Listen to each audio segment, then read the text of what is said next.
എല്ലാവർക്കും നമസ്കാരം. സൗന്ദര്യലഹരി പഠനം 69-ാം ദിവസം. ഓം ശ്രീ മഹാദേവിയേ നമ. ശ്രീ മഹാത്രിപുരസുന്ദരിയേ നമ. ഓം ശ്രീ ആദിപരാശക്തിയേ നമ. സൗന്ദര്യലഹരി 69-ാം ശ്ലോകം. ശ്ലോകം 69.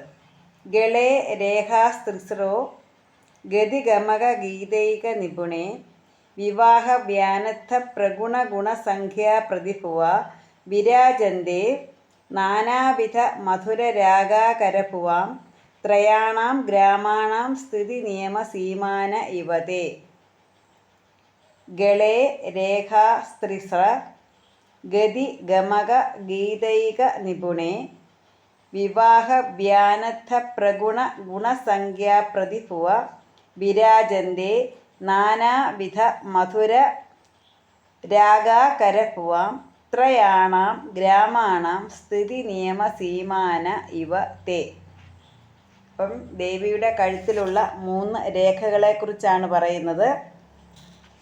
ദേവിയുടെ സംഗീതം എന്ന് പറയുന്നത് വളരെ പ്രസിദ്ധമാണ്.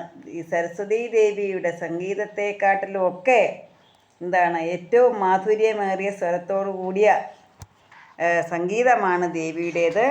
ഗതി ഗമകം ഗീതം ഇവയിൽ സാമർഥ്യത്തോടു കൂടിയ അല്ലയോ ദേവി എന്ന് വെച്ചാൽ ഇതിലൊക്കെ നിപുണയായ ഗതി ഗമകം ഗീതം ഇവയിൽ സാമർഥ്യമുള്ളതെന്ന് വെച്ചാൽ ഏറ്റവും നൈപുണ്യമുള്ള അല്ലയോ ദേവി.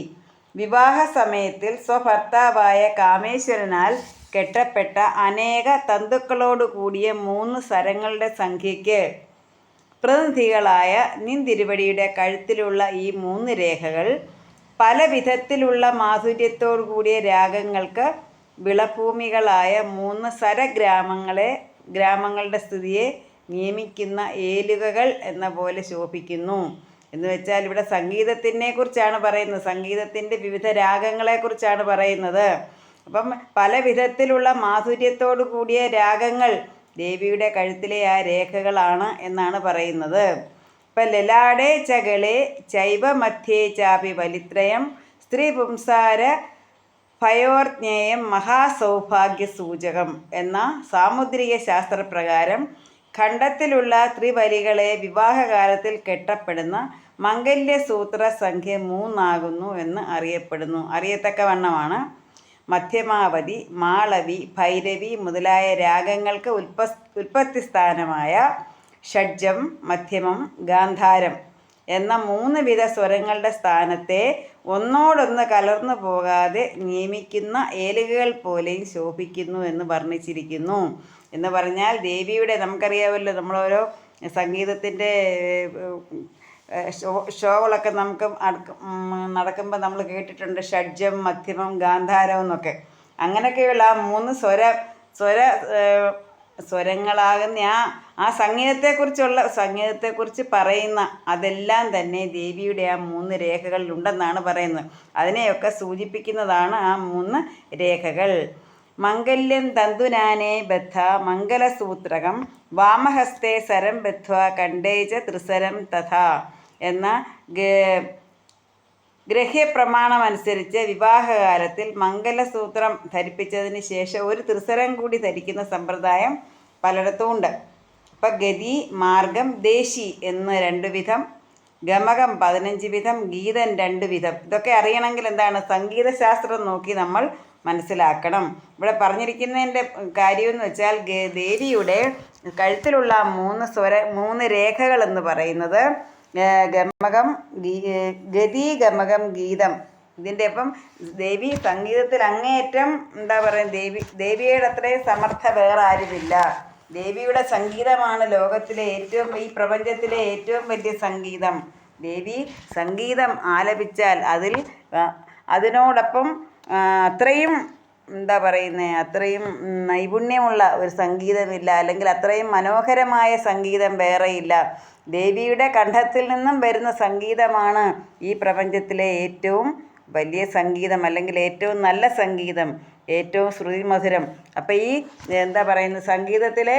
സംഗീതത്തിൻ്റെ ആ 3 ഗ്രാമങ്ങളായിട്ട് തിരിച്ചിട്ടുണ്ട്. ആ സ്വരസ്ഥാനത്തെ ഒക്കെ അതൊക്കെയാണ് ദേവിയുടെ കഴുത്തിലെ ഈ 3 രേഖകളെന്ന് പറയുന്നത്. അപ്പോൾ മംഗല്യസൂത്രം എന്ന് പറയുന്നത് 3 ചരടുകളാണ്. ആ 3 ചരടുകളെ സൂചിപ്പിക്കുന്നതാണ് ദേവിയുടെ കഴുത്തിലെ രേഖകളെന്ന് പറയുന്നു. അപ്പം നമുക്ക് ഈ ഇതിനെക്കുറിച്ച് കൂടുതൽ മനസ്സിലാക്കണമെങ്കിൽ സംഗീത ശാസ്ത്രമൊക്കെ മനസ്സിലാക്കിയിട്ട് വേണം. ഇതിനകത്ത് പറയുന്ന ഈ ഗതി, ഗമകം, ഗീതം, അതുപോലെ എന്താ പറയുന്നത്, ഈ പറയുന്ന ഷഡ്ജത്തെക്കുറിച്ചൊക്കെ പറയുന്ന മധ്യമം, ഷഡ്ജം, മധ്യമം, ഗാന്ധാരം, 3 സ്വരങ്ങൾ, 3 വിധ ഈ 3 വിധ സ്വരങ്ങളുടെ സ്ഥാനം ആണ് ദേവിയുടെ കണ്ഠത്തിലെ 3 രേഖകളെന്ന് പറയുന്നുണ്ട്. ഗതി, ഗമകം, ഗീതം ഇവയിൽ ഏറ്റവും നൈപുണ്യം നേടിയ ആളാണ് ദേവി. പറഞ്ഞതിൻ്റെ സാരം എന്താണെന്ന് വെച്ചാൽ, ദേവിയുടെ കണ്ഠത്തിൽ നിന്നും വീഴുന്ന സംഗീതം, വരുന്ന ആ സംഗീതമാണ് ഈ പ്രപഞ്ചത്തിലെ ഏറ്റവും മനോഹരമായ സംഗീതം എന്നാണ്. ഗളേ രേഖാസ്തൃസ്രോ ഗതി ഗമക ഗീതൈക നിപണേ വിവാഹവ്യാനഥ പ്രഗുണഗുണസംഖ്യാ പ്രതിഭുവ വിരാജന്തേ നാനാവിധ മധുരരാഗ കരഭുവാം ത്രയാണാം ഗ്രാമാണാം സ്ഥിതി നിയമ സീമാന ഇവതേ. എല്ലാവർക്കും ദേവിയുടെ അനുഗ്രഹം ഉണ്ടാകട്ടെ എന്ന് പ്രാർത്ഥിച്ചുകൊണ്ട് നിർത്തുന്നു. നന്ദി, നമസ്കാരം.